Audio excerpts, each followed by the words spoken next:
My grandfather James's will reading was held in a suffocatingly quiet lawyer's office, all polished wood and old books. I was just there as a prop. Emily, the 27-year-old nonprofit worker, the family's charming disappointment. I sat there and watched them carve up an empire. My father, Michael, the proud CEO, got the company, Thompson Logistics, valued at $60 million. My mother, Jessica, already planning renovations, got the $50 million Beacon Hill estate. My brother, Chris, just smirked as he was granted a massive portfolio of stocks and assets. More than $110 million divided in 30 minutes. Then the lawyer cleared his throat and looked at me. And me? I got a single envelope. My mother, Jessica, was the first to speak, her voice dripping with that fake, pitying tone she used. "Oh, Emily, dear. Well, an envelope is lovely." My brother Chris laughed. He actually laughed. A card? Seriously? The old man left everyone millions, and he left you a Hallmark card? Classic. He took a step toward me, his expensive shoes clicking on the hardwood. "Let me see that." "Chris, don't," I said, my voice barely a whisper. But he just plucked it from my hand. He was always doing that, taking things. He weighed the simple, heavy stock envelope in his hand. Then his eyes narrowed. He flipped it over and saw the letterhead, the embossed seal in the corner. The pity on his face vanished. It was replaced by something else, a sharp, predatory interest. "Crédit de Genève," he said, tasting the words. My father, Michael, adjusted his tie. "What? A Swiss bank?" "It's nothing," my father said, waving it off, though his eyes were also fixed on the envelope. James loved his little games. It's probably a small account he forgot about, a few $1,000s, a rainy day fund. Chris handed the envelope back to me, but his smile was gone. Still, Geneva, fancy. Don't lose it, little sister. My mother put her hand on my father's arm. "Michael, a Swiss account? Even a small one. You know how Emily is. She's just not practical." I felt the air leave the room. I needed to get out. "Excuse me," I mumbled, and I slipped out of the office into the quiet, carpeted hallway, clutching the envelope to my chest. I just wanted to go home, to my tiny apartment and my cat. I paused by a small alcove, trying to catch my breath, when their voices drifted from the now open office door. They weren't whispering. They didn't think I'd be listening. They didn't think I mattered. It was my mother's voice first, sharp and cold. "She can't handle it, Michael. She works for charity. She's unstable. She's too soft. She'll give it all away." Then Chris. "Mother's right. A Swiss account? Who knows what's in it? She'll probably donate it to a shelter for three-legged dogs. It's irresponsible. It's our family's money, really." There was a pause, and then my father's voice, the final, deepest betrayal. "It's a complication, but you're right. She's not equipped for this world. She was always different. She's not one of us." My blood ran cold. I couldn't move. "So what's the plan?" Chris asked, his voice eager. "We can't just let her walk away with it and lose it." "We protect her," my father said. The words sounded like acid. "We protect the family. I'll call Gregson, our lawyer, first thing Monday." My mother's voice was firm. "Yes, it's for her own good. We'll file for a conservatorship. We'll declare her legally incompetent. She's clearly not well. She's too emotional. We can just manage the money for her." "Manage it," Chris repeated. I stood there, frozen. They weren't just planning to steal from me. They were planning to erase me, to have me declared insane, incompetent, to take my name, my freedom, all for an account they assumed was small. They weren't just greedy. They were predators, and I was the prey. I didn't go back into the room. I didn't say goodbye. I turned and I ran. I ran out of the building, the envelope clutched in my hand, the single most important thing in my life. The air outside was cold, but I was burning. They had made their move. Now it was my turn. I didn't go home. I went to the airport. I flew to Geneva with their words ringing in my ears. Incompetent, unstable, too soft. Every cent I had was on my credit card for that last-minute flight. I felt sick the entire way. I was a grant writer. I lived in a 400-square-foot apartment, and I was walking into one of the most exclusive private banks in the world. The building itself was designed to intimidate. It wasn't modern glass and steel. It was old, heavy stone, with doors so massive they looked like they belonged on a castle. When I walked in, the lobby was silent. It was all marble and dark wood, and the only sound was the clicking of my own cheap heels on the floor. This is the part of being the invisible one they don't tell you about. It's not just that people don't see you, it's that you start to not see yourself. You feel like a ghost, a fraud in your own life. And walking into that bank, I had never felt more like an imposter. I was a stray dog that had wandered into a palace. I was just waiting for the guard to grab me by the scruff of my neck and throw me out. A severe-looking man in a perfectly tailored suit approached the desk. He was tall, thin, and looked like he'd never smiled in his life. His name was Mr. Bastien Dubois. He looked at me over his glasses. His eyes scanned my off-the-rack coat. He clearly thought I was in the wrong place. "Can I help you?" he asked, and his voice was as cold as the marble. My hands were shaking. I had the envelope, but I remembered my grandfather. He and I used to play chess in the library, long after my parents and Chris had gone to their galas and parties. He'd hold up a piece and say, "Emily, what does this one do?" I didn't open the letter. I reached into my bag and pulled out the one thing my grandfather had given me a week before he died. He'd pressed it into my palm and said, "This is the only key that matters. Don't show it to them." It was a small, heavy piece of polished black stone, an onyx chess pawn. I placed it on the polished counter between us. Mr. Dubois froze. His eyes locked on the pawn. The cold, dismissive look on his face evaporated. It was like a mask had fallen. It was replaced by something I had never seen from someone like him. Total, absolute respect. He picked up the pawn.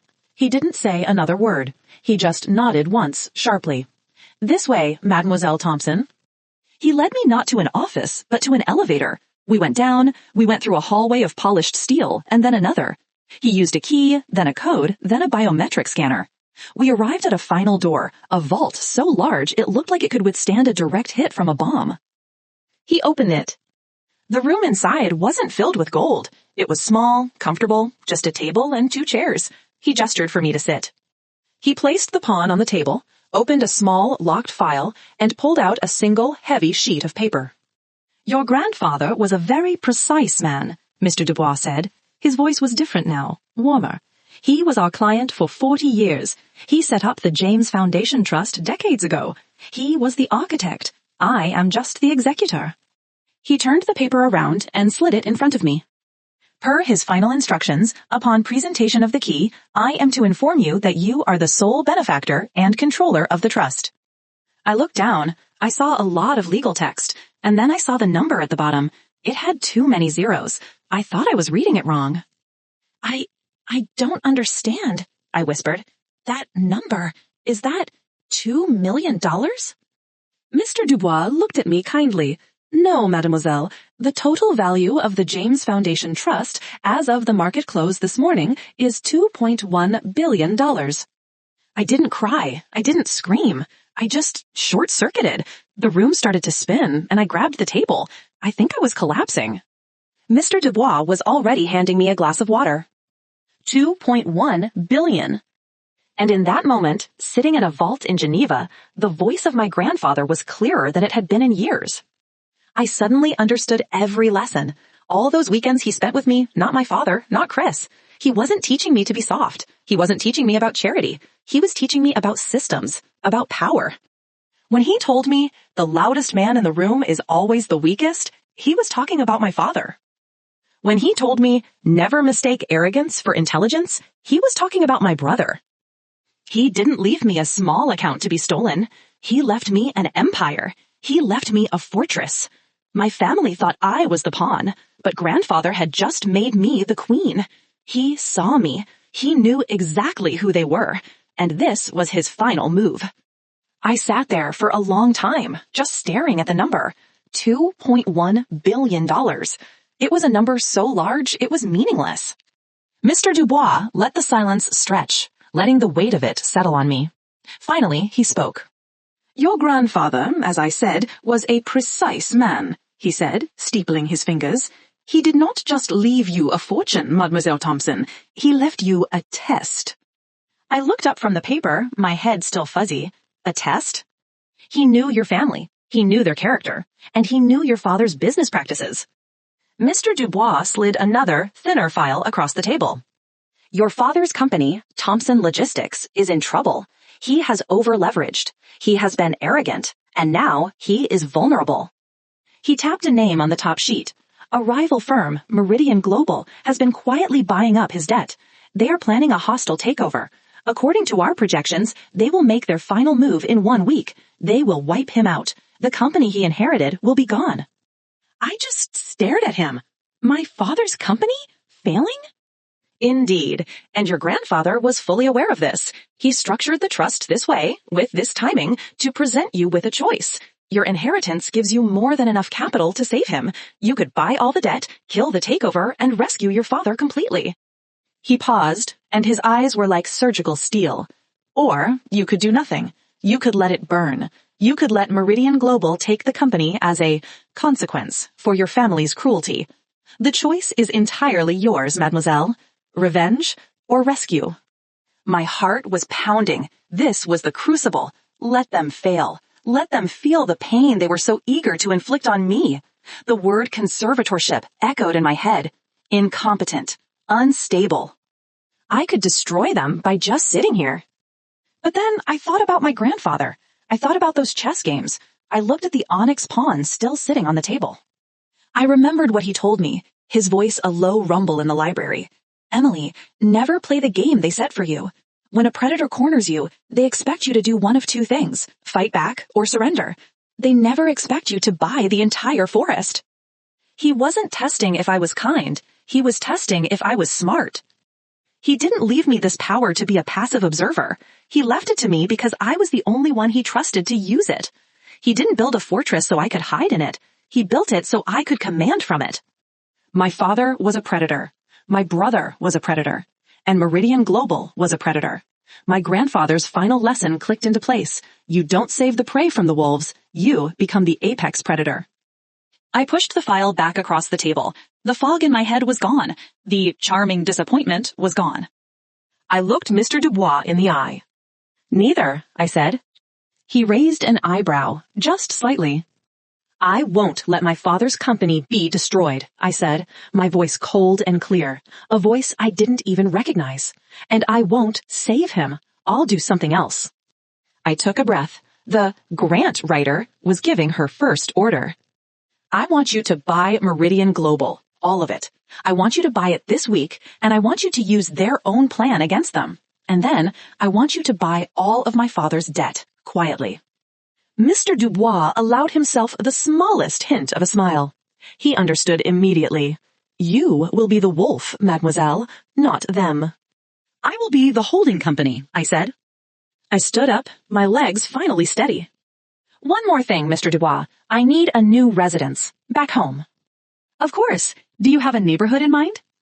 Yes, I said. Find the biggest, most expensive, most obnoxiously public house for sale in Boston. I want the Boston Business Journal to write about it. I want it to be the talk of the city. I want my family to see it. Mr. Dubois simply nodded. It will be done. I walked out of that vault, leaving the onyx pawn on the table. I didn't need it anymore. I'm coming home. The plan worked perfectly. The first hit was the Boston Business Journal. Mysterious Swiss buyer snatches Beacon Hill estate for $35 million. I wasn't in Boston when the article broke, but I heard it sent a shockwave through the city's old money circles, which meant I knew it sent a shockwave straight into my family's living room. They were already in a full-blown panic. My father, Michael, was watching his company, his legacy, circle the drain as Meridian Global tightened its grip. My mother was probably furious that their $50 million estate was suddenly old news. And my brother, Chris, was no doubt enraged that some new foreign power was in his territory.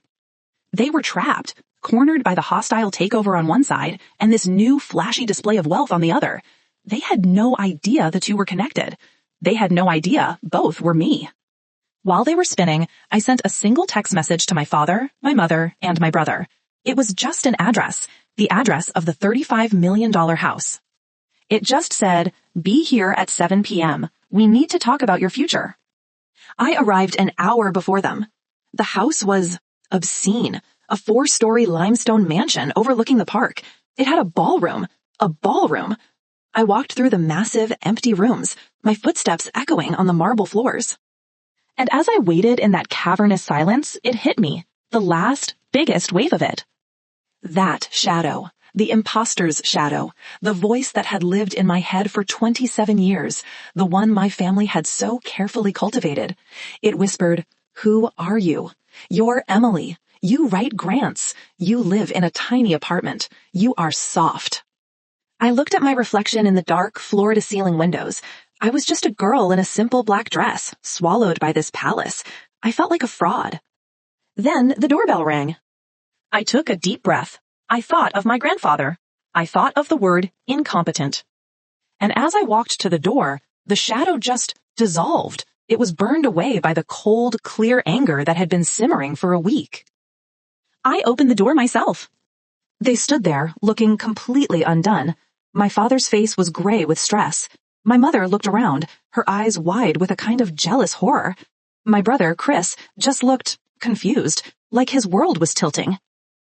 "Emily," my father stammered, stepping into the grand foyer. "What is this? What have you done?"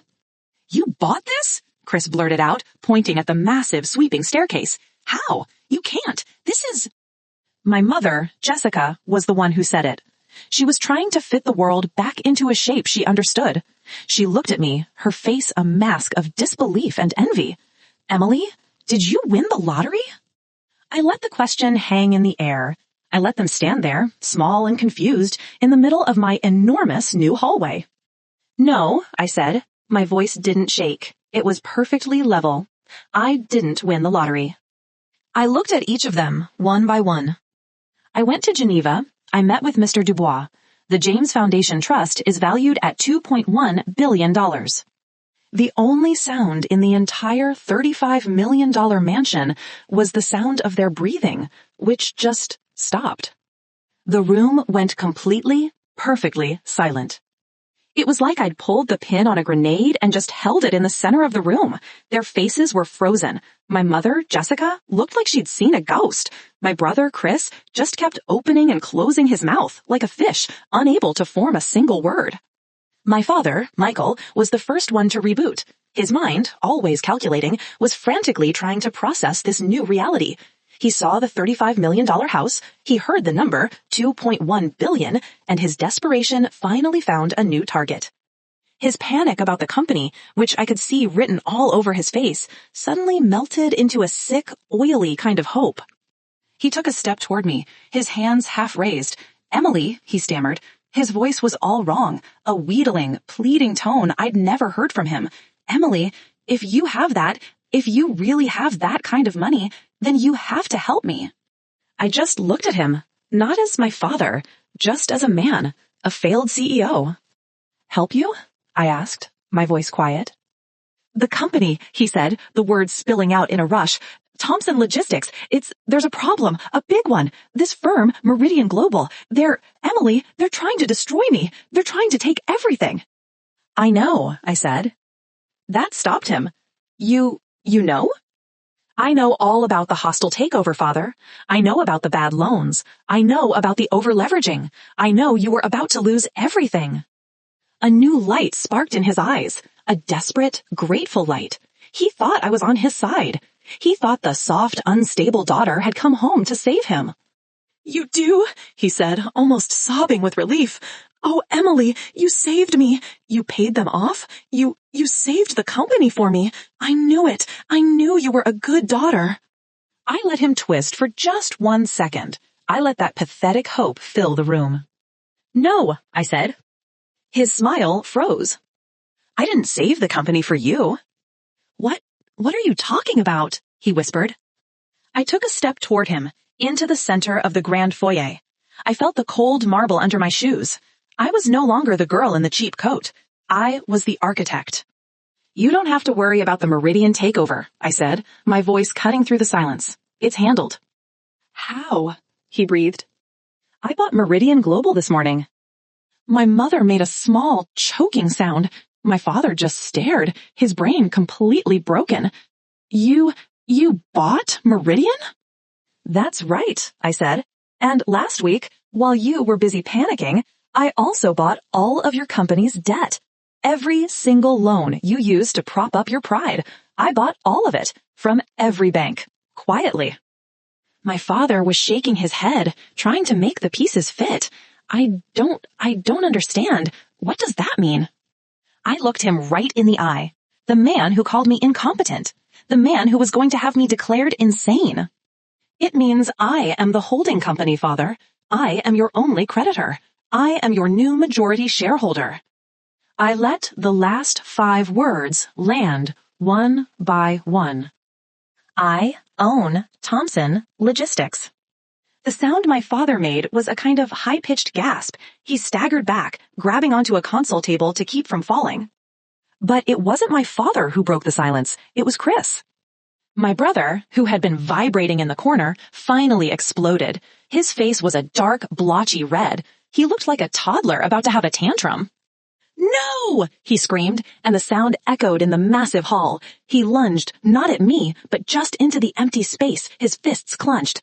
"That's not yours! That's my inheritance! The company! The money! That's my money! You stole it!" He was genuinely screaming, spit flying from his mouth. I didn't flinch. I didn't raise my voice. I just looked at my arrogant, stupid brother, and for the first time in my life, I felt nothing. No fear, no intimidation, just an ending. "No, Chris," I said, my voice perfectly calm. "You got your inheritance. This is mine." At my grandfather's will reading, my family carved up an empire worth over $110 million. My father, Michael, got the company. My mother, Jessica, got the estate.